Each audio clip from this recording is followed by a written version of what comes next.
Good morning friend, स्वागत है आप सभी का मेरे यूट्यूब चैनल पर। तो आज के इस वीडियो में हम देखेंगे टॉपिक ईवीएस एनसीईआरटी लेक्चर 3।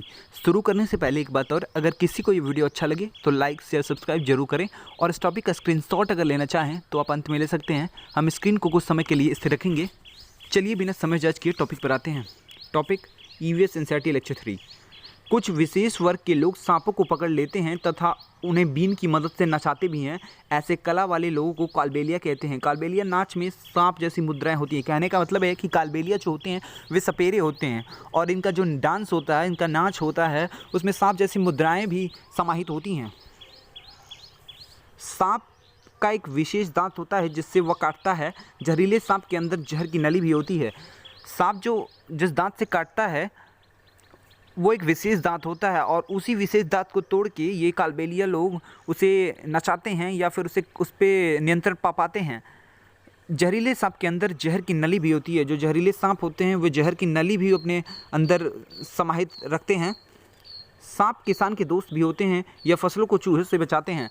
अब सोचने की बात है कि सांप किसान के दोस्त कैसे हो सकते हैं। सांप किसान के दुश्मन ही होंगे, लेकिन देखा जाए खेती के परिप्रेक्ष्य में तो ये फसलों को चूहे से बचाते हैं। ये चूहों को खाते हैं, इससे हमारी फसल बचती है। हमारे देश भारत में पाए जाने वाले सांपों के प्रकार में केवल 4 प्रकार के सांप जहरीले होते हैं।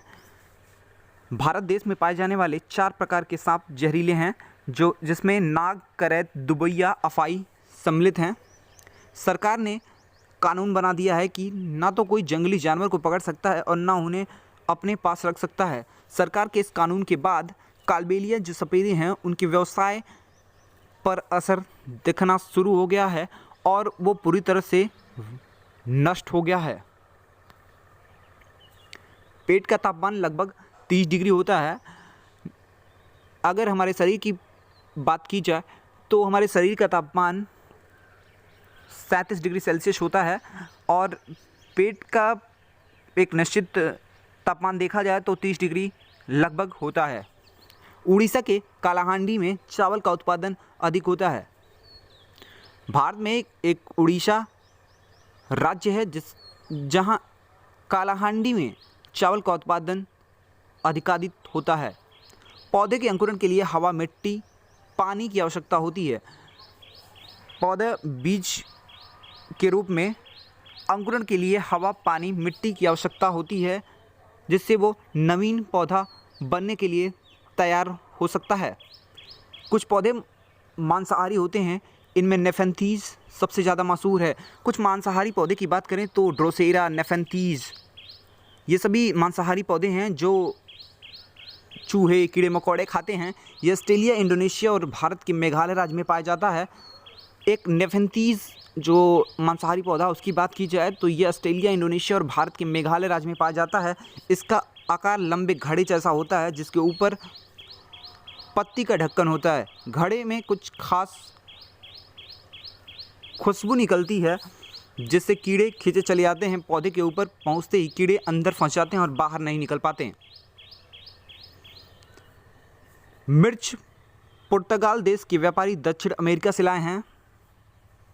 भिंडी काफ़ी अफ्रीका से भारत आया है। सोयाबीन चीन से अमेरिका होता हुआ भारत आया है। कहने का मतलब है कि ये जो बीज प्रकीर्णन होता है या फिर हर जगह फसलों का आदान प्रदान हुआ है, वो चाहे वो फसल कोई भी हो, उसमें खाद्यान्न फसल हो या फिर कोई भी फसल हो, जैसे मिर्चा, भिंडी, काफ़ी, सोयाबीन, ये अलग अलग देशों से यहाँ वहाँ स्थानांतरित हुआ है। 650 साल पुराना घड़सीसर जैसलमेर के राजा घड़सी ने लोगों के साथ मिलकर बनवाया था। यह प्राचीन समय की सुंदर कलाकृति का साक्ष्य है। घड़सीसर जैसलमेर के राजा घड़सी ने लोगों के साथ मिलकर बनवाया था और ये प्राचीन समय की सुंदर कलाकृति का साक्ष्य भी है।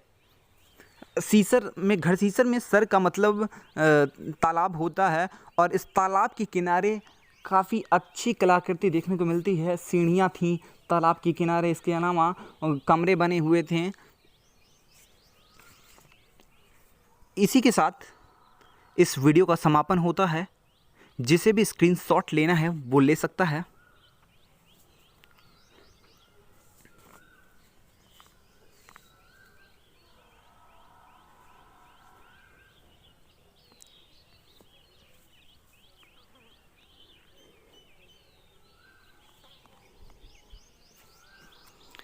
आशा करते हैं आप स्क्रीनशॉट ले चुके होंगे। Thanks for watching this video. आपका दिन शुभ हो।